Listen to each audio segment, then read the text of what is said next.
4절 말씀으로 한번 인사 나누죠. 성경을 통해 나를 볼 때 소망이 있습니다. 이렇게 한번 인사하겠습니다.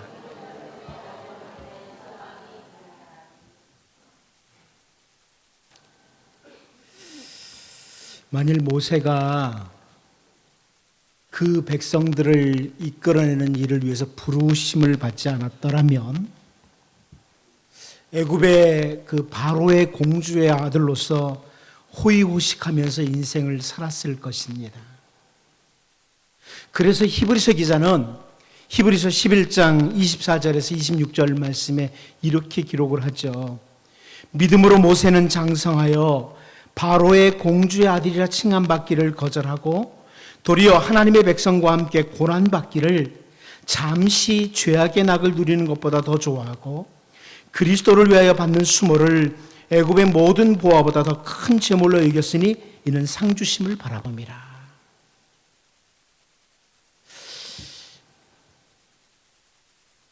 호의호식하면서 살 수 있던 인생을 하나님께 부름을 받음으로 정말 거친 광야길을 통과하는 그런 인생으로 살아야만 했습니다.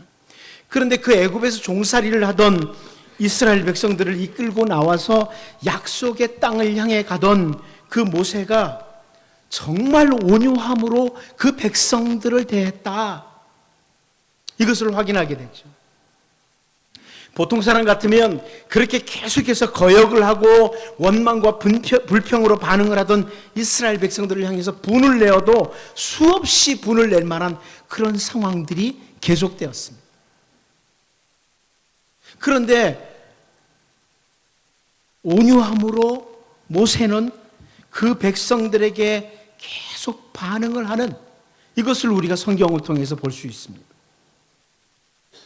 그럼에도 불구하고 이스라엘 백성들이 가데스 바네아에서요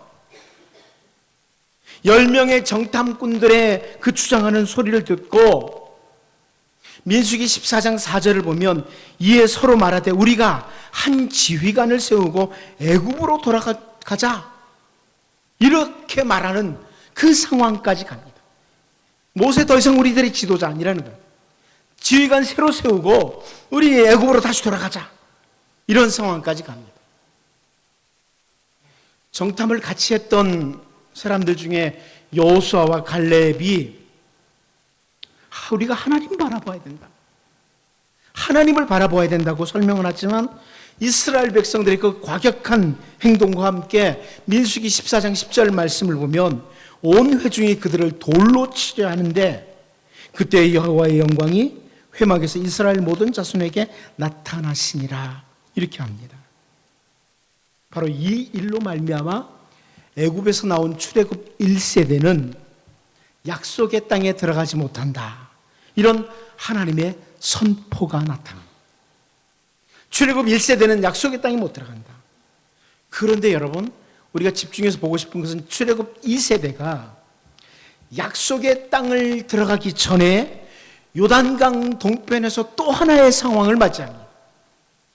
그것은 두 지파 반이죠. 르우벤 지파, 갓 지파, 므낫세 반 지파.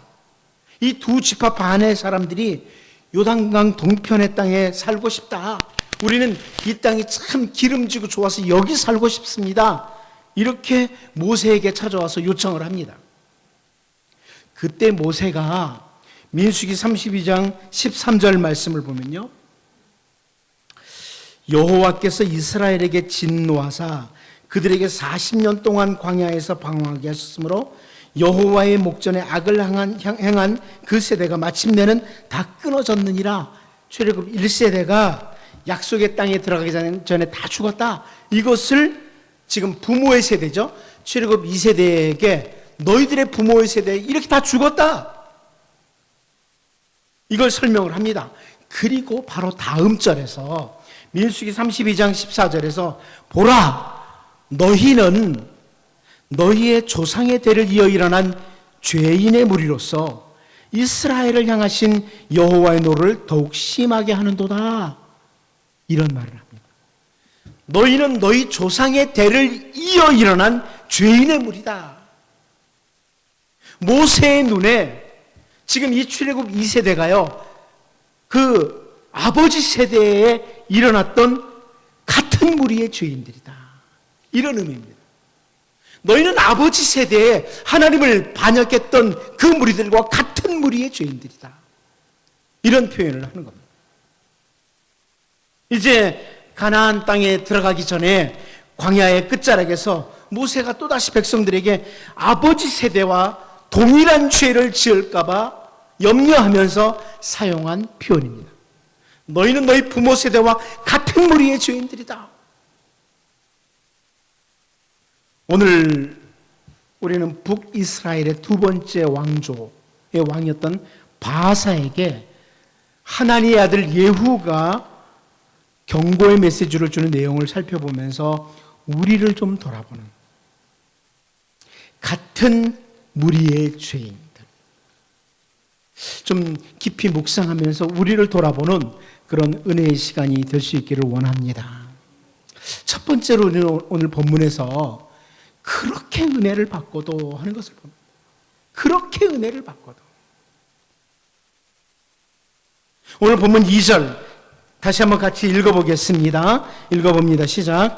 내가 너를 티끌에서 들어 내 백성 이스라엘 위에 주권자가 되게 하였거늘 네가 여로보암의 길로 행하며 내 백성 이스라엘에게 범죄하게 하여 그들의 죄로 나를 노엽게 하였은즉. 우리가 지난주에 2절 앞부분까지 봤죠.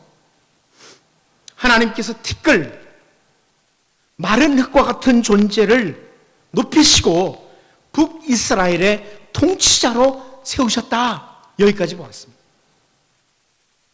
그런데 2절 전체를 보면서 우리는 그렇게 은혜를 받고도 마른 흙과 같은 아무 쓸모없는 상태에서 백성들의 이스라엘의 통치자로 세워주는 그 은혜를 받고도 하나님을 노엽게 하는 그런 길을 걸어가는 어리석은 북이스라엘의 바사 왕의 모습을 보게 되는 것. 그렇게 은혜를 받고도. 여러분, 열왕기 기자가 이 바사의 모습을 기록하면서 기대하는 것이 무엇이겠습니까? 이 열왕기를 기록하면서 하나님께서 열왕기 기자를 통해서 이 말씀을 기록하도록 하면서 이 백성들에게, 이 열왕기서를 읽는 백성들에게 기대하는 바가 뭐겠습니까? 제가 종종 언급했지만 이 열왕기 상하는 북이스라엘도 아수르에 의해서 멸망을 당하고 남쪽 유다도 바벨론에 의해서 멸망을 당한 후에 기록된 책입니다. 그러니까 이 열왕기 상하를 처음 읽는 사람들은 남과 북이 다 멸망한 후에 살고 있는 사람들이죠. 근데 그들 가운데 이제 포로지에서 이 열왕기 상하를 읽습니다. 그러면서 오늘 본문을 읽을 때 어떤 생각을 할까요? 포로지에서 이 본문을 읽는다면 무슨 생각을 할까요? 바사가 하나님께로부터 그렇게 은혜를 받고도, 엄청난 사랑을 받고도 하나님을 노엽게 하는 길을 걸어가는 것을 보면서 자기들의 모습을 확인하지 않겠어요? 우리가 얼마나 은혜를 받은 백성들인데, 얼마나 하나님께 사랑을 받은 백성들인데 우리가 지금 이 포로지에 끌려와 있나? 자기들이 잘못 걸어간 그 길로 인해서 포로지에 끌려가 있는 것을 확인하게 되는 거죠.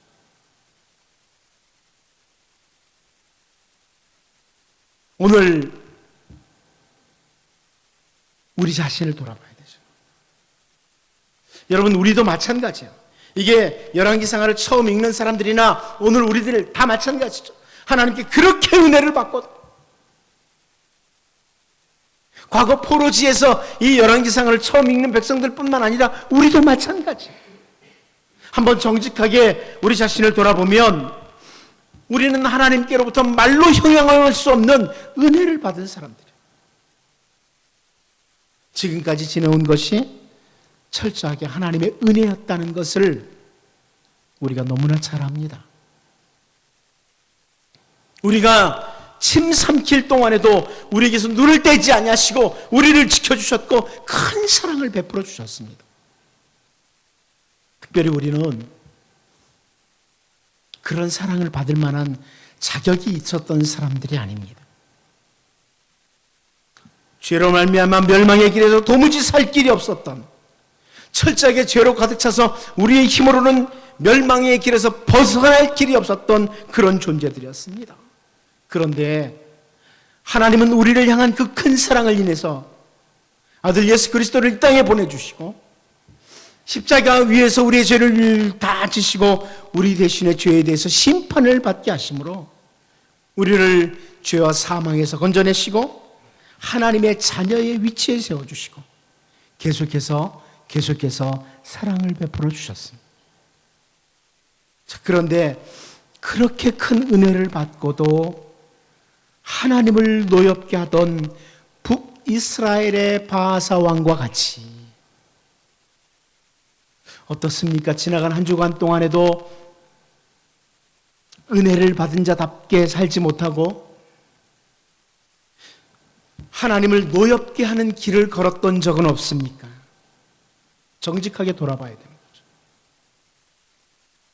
은혜를 받은 자는 은혜 받은 자의 삶이 있어야 합니다. 은혜를 받은 자는 은혜 받은 자의 삶이 있어야 돼요. 바울 사도는 골로새 교회 성도들을 향해 기대하는 바를 골로새서 1장 10절에서 이렇게 설명합니다. 주께 합당하게 행하여 범사에 기쁘시게 하고 모든 선한 일에 열매를 맺게 하시며 하나님을 아는 것에 자라게 하시고. 바울 사도가 이 골로새 교회를 향해서 기대를 가지고 하는 표현입니다. 근데 여기 보면 주께 합당하게 행하여 이렇게 표현하는데요. 이 합당하다는 단어는 어울린다는 의미의 단어예요. 어울린다. 주님께 어울린다. 은혜를 베푸신 하나님께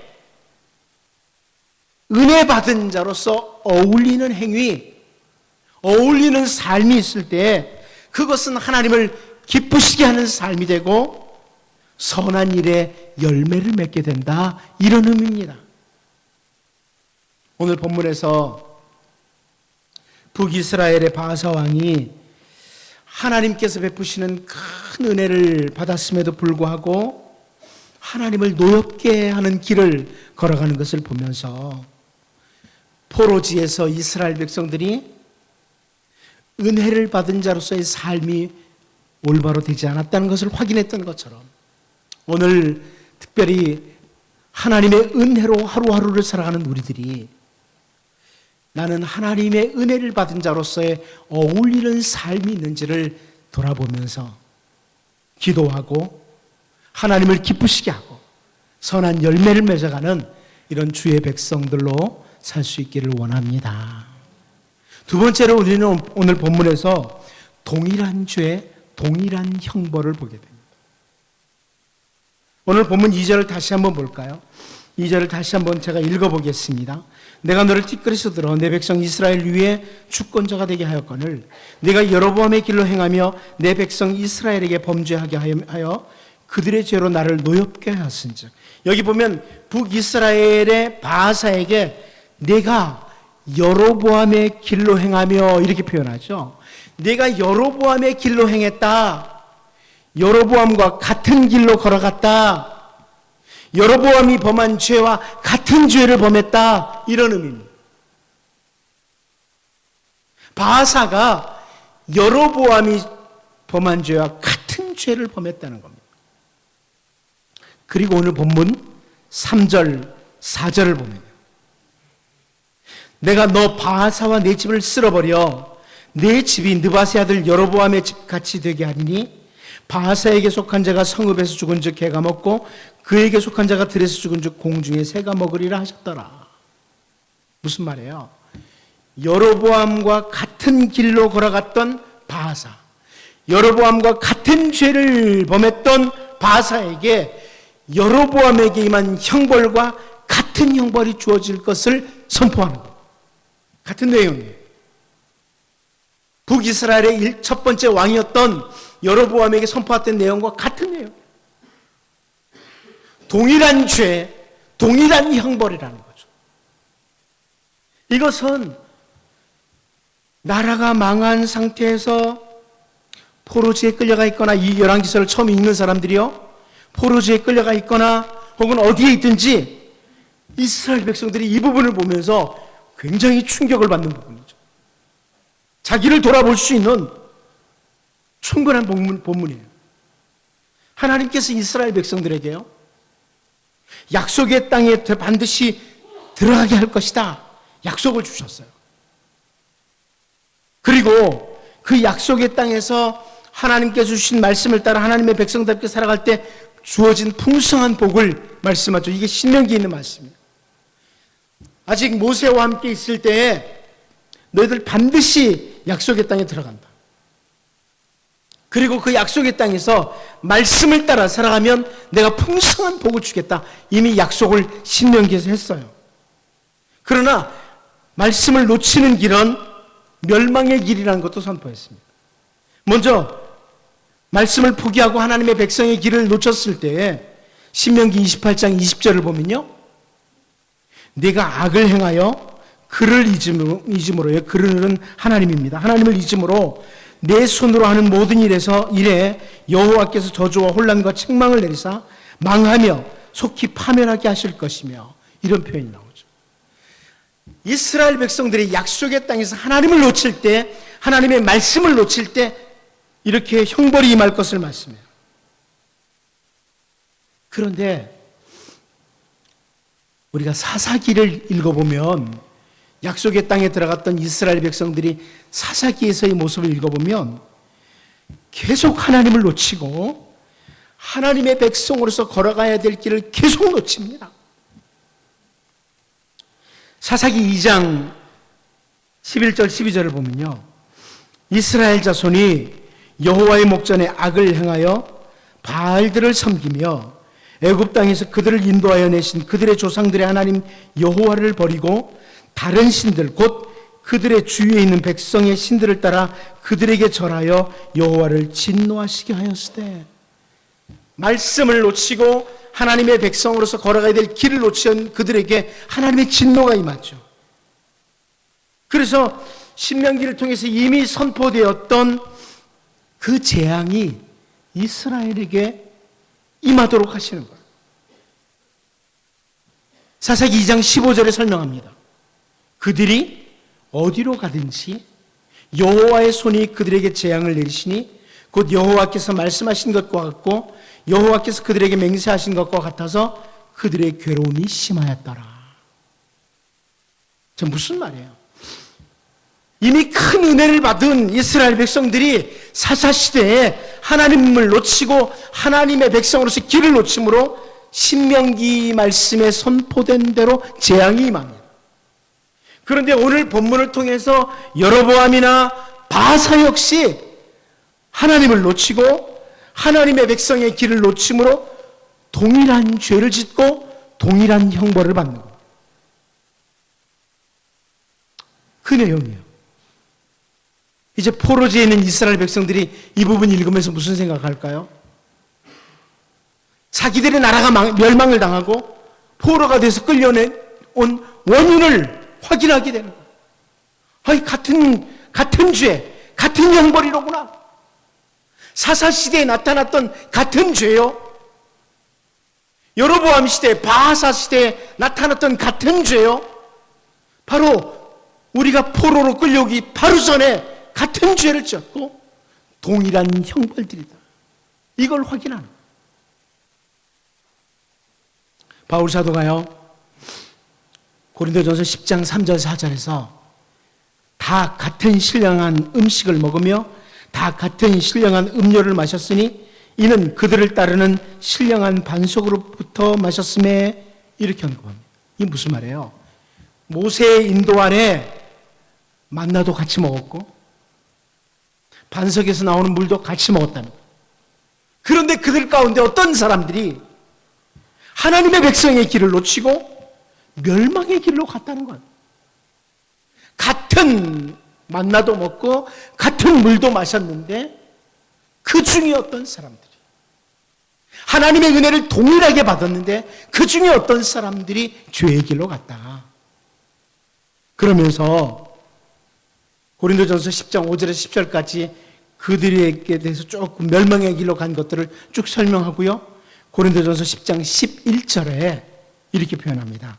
그들에게 일어난 이런 일은 본보기가 되고 또한 말세를 만난 우리를 깨우치기 위하여 기록되었느니라. 성경에 수많은 사람들이 넘어진 이야기가 나온다는 거예요. 이거 왜 기록해놨느냐? 우리의 본보기가 되도록. 야, 너희들 이런 동일한 죄를 지으면 동일한 형벌이다. 본보기라는 거예요. 우리를 깨우치기 위해서. 우리는 동일한 죄, 동일한 형벌을 받지 말자는 거예요. 여로보암의 죄, 여로보암의 형벌, 바하사가 동일한 죄, 동일한 형벌을 받는 것을 보면서 이 성경을 통해서 넘어진 사람들 있죠. 하나님의 백성으로서 길에서 넘어진 사람들, 그들의 동일한 죄와 동일한 형벌로 우리가 가지 않도록 늘 그리스도 예수의 은혜의 영역에 머무는 그런 하나님의 백성이 되도록 기도하고 다짐하고 달려갈 수 있기를 원합니다. 마지막 한 가지 더 봅니다. 우리는 오늘 본문에서 자리를 기회로 주시는 하나님을 보게 됩니다. 우리 6절 같이 한번 읽어보겠습니다. 6절 말씀 같이 한번 읽어봅니다. 시작. 바하사가 그의 조상들과 함께 잠에 디르사에 장사되고 그의 아들 엘라가 대신하여 왕이 되니라. 여로보암이 징계에 대한 선포를 받고도 여전히 그 죄의 길에서 벗어나지 못했지만 그 아들 나답에게 잠시 기회를 주시죠. 하나님이. 근데 바하사가 여로보암과 동일한 죄를 짓고 동일한 죄의 길로 걸어갔지만 오늘 본문에 보면 그 아들 엘라에게 또다시 기회를 줍니다. 또다시 기회를 줍니다. 왕의 자리를 기회로 주십니다. 그런데 우리가 이제 뒤에 보면 알겠지만 너무나 잘 알다시피 엘라도, 바하사의 아들 엘라도 여로보암과 같은 무리의 죄인으로 끝나고 말아요. 같은 무리의 죄인으로 끝나고 말아요. 바하사가 죽고 엘라가 대신하여 왕이 되었다 이렇게 표현하죠. 이 대신하여, 이 단어는 특별히 자리를 보여주는 단어예요. 어떤 자리를 보여주는 단어예요. 엘라에게 왕의 자리가 주어진 것, 이것을 보여주는 거죠. 하나님께서 왕의 자리를 기회로 엘라에게 주셨다 이런 의미예요. 비록 여로보암이 왕의 자리에서 곁길로 갔지만 뿐만 아니라 그의 아버지 바하사가 왕의 자리에서 여로보암과 같은 무리의 죄인으로 끝이 났지만 하나님께서는 엘라에게 다시 왕의 자리를 기회로 주신 것. 여러분, 오늘 우리들에게 삶의 자리를 주신 것은 기회입니다. 이스라엘 백성들을 포로지에서 살도록 하시는 것은 기회로 주신 것. 생명을 주신 것은 기회예요. 오늘 우리에게 삶의 자리 기회로 주셨습니다. 부모의 자리에서 혹은 자녀의 자리에서 실패했던 사람들, 그들과 나는 같은 무리의 죄를 반복해서 짓고 있지 않는지를 돌아봐야 되는 거죠. 여러분, 목사의 자리에서 넘어진 사람들이 참 많습니다. 우리 대한민국은 목사의 자리에서 넘어진 사람들이 너무나 많습니다. 저는 내가 목사의 자리에서 같은 죄를 범하고 있지 않나, 이걸 자꾸 돌아봐야 되는 거죠. 기회로 주셨습니까? 목사라는 기회로 주셨습니까? 이 자리를. 여러분 다 마찬가지예요. 가정에서, 교회에서, 사회에서 다양한 자리를 주셨는데 그 자리에서 넘어지고 실패했던 사람들과 같은 무리의 죄인으로 남지 않도록 내게 주어진 자리에서 최선을 다해야 돼요. 특별히 우리들은요, 모두가 다 죄인의 자리, 멸망의 자리에 있었던 사람들입니다. 그런데 예수 그리스도를 보내주시고 우리를 위해서 십자가에서 모든 죄의 형벌을 다 받게 하심으로 우리들에게 새로운 자리를 허락해 주셨는데 그 자리는 하나님의 자녀의 자리가 주어졌습니다. 우리에게 주어진 자리예요. 하나님의 자녀의 자리. 하나님의 은혜를 받아 누릴 수 있는 영광스러운 자리가 예수 그리스도의 십자가 은혜로 주어진 겁니다. 오늘 우리는 철저하게 하나님의 은혜로 말미암아 고귀한 하나님의 자녀의 자리에 앉아있고 또 다양한 자리를 우리에게 허락해 주셨습니다. 그 자리에서 하나님의 자녀답게 살아가야 합니다. 하나님의 자녀답게. 영광스러운 온 우주의 왕이신 하나님의 자녀답게 당당하게 자리를 잘 지켜가야만 합니다. 오늘 본문에서 아버지가 넘어졌지만 아들 엘라에게 왕의 자리를 또다시 기회를 주신 하나님. 이 하나님을 바라보면서요, 오늘 여러분의 모든 삶의 자리를 점검하시고 은혜로 주어진 자리, 정말 하나님의 백성으로서, 하나님의 자녀로서 잘 살겠다는 다짐과 특별히 기도함으로 성령의 인도하심으로 말미암아 넉넉히 승리하는 복된 자리들 만들어갈 수 있기를 바랍니다. 기도하겠습니다. 하나님 아버지, 그렇게 은혜를 받았음에도 불구하고 하나님의 백성의 길에서 넘어졌던 바하사를 비롯한 수많은 사람들을 바라보면서 우리를 돌아보게 하시고 동일한 죄, 동일한 형벌을 우리보다 먼저 살았던 사람들이 걸어갔던 그 길을 똑같이 밟지 않도록 우리를 붙들어 주시고 우리에게 삶의 자리를 주신 것은 은혜로 주신 기회인데 하나님의 자녀답게 주어진 모든 자리에서 신실하게 아름답게 살 수 있도록 도와주옵소서. 예수님의 이름으로 기도하옵나이다. 아멘.